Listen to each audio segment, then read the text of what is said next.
AFTV, Graham, a bit of a nothing game in the end because it didn't mean nothing. Well, nothing to us. To Watford it did. They're relegated. You could see that they were really going for it. We seem to be just playing to get Aubameyang the golden boot. Yeah, first of all, Robbie, I just want to thank you for the invite last week to the box part at Wembley. Sorry I couldn't make it. I had a busy day. No problem. You're invited to the final. Don't worry. You're invited to the final, mate. I watched it with my son. So and you know, it was a great day. I wish I'd been there with you all. But it was a fantastic day. First of all, before I talk about the game, how's Ty? Ty's here. He's he's been laughing for about the past hour. You know, I don't think he's Troy Deeney's best mate right now. You know what I mean? Troy Deeney's hunting him down. I'm so scared.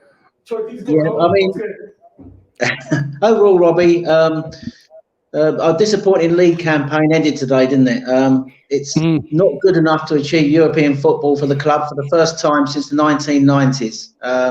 Simply not good enough for Arsenal Football Club, Robbie, and that's the size of the task that Mikel Arteta has got over the summer, the limited summer we've got, and going into next season. I think he showed his tactical flexibility today. I think he went with a strong side, Robbie. He went with the back four, didn't he? It was a very flexible formation, Robbie. I don't know what you thought about it. It was a sort of like a 4-3-3. It was like the 4-3-3 he played early on in his reign. You know, when he came in, it was sort of like Tierney pushing on and Xhaka shunting over to the left-hand side. But I thought it was very flexible during the game. It was a 3-4-3 at times.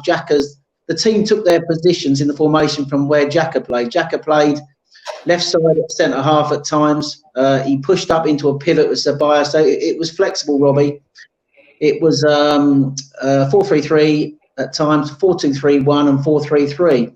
Although I thought we scored with our first 3 attempts on target in this game, Robbie, I thought we played with no intensity. I think we should be grateful that Watford sacked Nigel Pearson, you know. They played a really open 4-4-2 and they gave us so much space, and that's how we scored our 3 goals. Had Pearson been the manager of Watford today, I think they would have been better disciplined, better organised, and we have been struggling to break them down.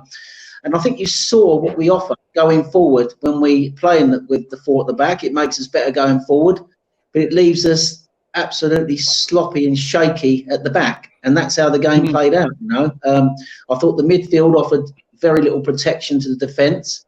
And if this was an audition for Rob Holding and David Luiz as the centre-back pairing for the cup final, they failed it miserably. I thought... they didn't press the ball well enough, Robbie. They didn't track the runners. They watched combinations move around them, albeit we were very open second half. Maybe the fact there was very little in the game dictated the way that we played. I thought, although we scored 3 goals, we never controlled that game, Robbie. And I thought Sarr was an absolute menace on that right-hand side. His pace, Robbie. I don't know what you thought about him, but he looked a fantastic player. Good player. Yeah, so you know, Watford had 16 efforts inside our box today. Not quite as many as the 31 they had shots at goal when Emery was manager back in August. But they had great chances today. And had it not been for Martinez, he made 2 or 3 outstanding saves, 2 from Danny Welbeck. We might not have won that game, having been 3. Let me ask you this, right? Because there's a bit of a debate here in the office. Is that if now him and Leno were fit, I'm not on about the FA Cup. I'm on about the start of next season. Who starts now? I mean, this guy, since the lockdown, he's been amazing. I think there's an argument to say that 2 of our best 3 players this season, apart from Alba, have been the goalkeepers. Leno and Martinez. And Martinez has really impressed me. I thought he was a good goalkeeper, Robbie, but I didn't think he was this good. The way he commands his box, the way he takes crosses, the way he kicks the ball. He has really come on really quickly and given Arteta a real dilemma.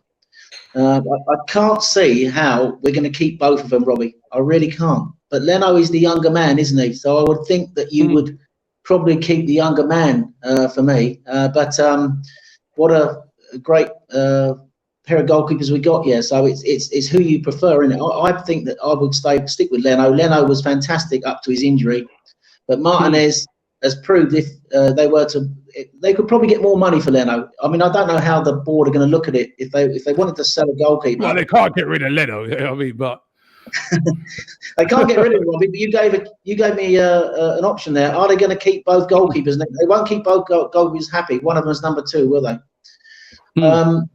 I think interesting stat today. David Luiz set a Premier League record for most penalties conceded in a season 5.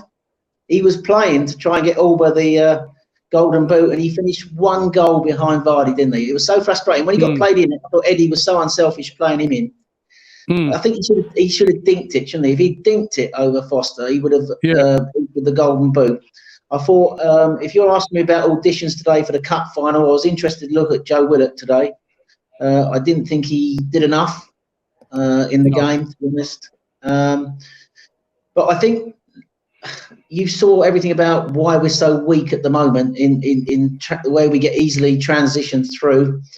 Watford played very easily around us, Robbie, in that second half. And I think to beat Chelsea next week, he's going to have to go back to the same formation and 3 at the back, yep. 3 at the back, and the same tactics that beat Man City. I think we're becoming at the moment, Robbie, more of a counter-attacking team. I don't know what you think about it. No, but, definitely. And until he gets his players in to help change that, obviously we do. To play that system, you need a creative player. And like you said, Joe today, there was one time when he could have played in. Aubameyang held onto the ball too long. He's not the one for that for me. Good engine, good box-to-box player, but I think it's that Ozil replacement that we're going to need.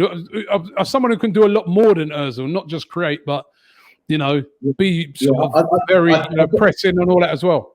Yeah, I think we need an Aaron Ramsey type player, another number 8.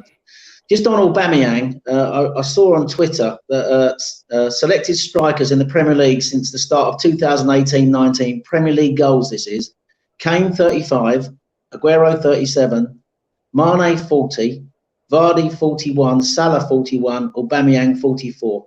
We've got to get him to sign this deal, Robbie. And I'll just leave you with one thought, Robbie. I don't know if you saw it. I don't know if you see it in the watch along. Did you see when the camera panned onto Mike Dean's face when he was overruled by VAR and he had to give Arsenal a penalty? You haven't seen his face, have you? Yeah, I haven't seen it. No. You need to see that, Robbie. If ever an image summed up what Mike Dean not liking giving Arsenal penalties, this is an iconic image on Twitter tonight. I tell everybody to go and check out that image of Mike Dean disagreeing with VAR when he had to give Arsenal the penalty. But in the end, Robbie, 3 welcome points, and I'm looking forward to the Cup final. We're going to have to play a lot better than this, Robbie, to beat Chelsea. Robbie here from AFTV. We've just got to say a big thank you to everybody who follows us across our various channels. Over 1 million followers on YouTube. Don't forget, you can now also catch us on Reddit. We're on Reddit, so get involved with us on Reddit and also on TikTok. Keep it AFTV, baby, right here.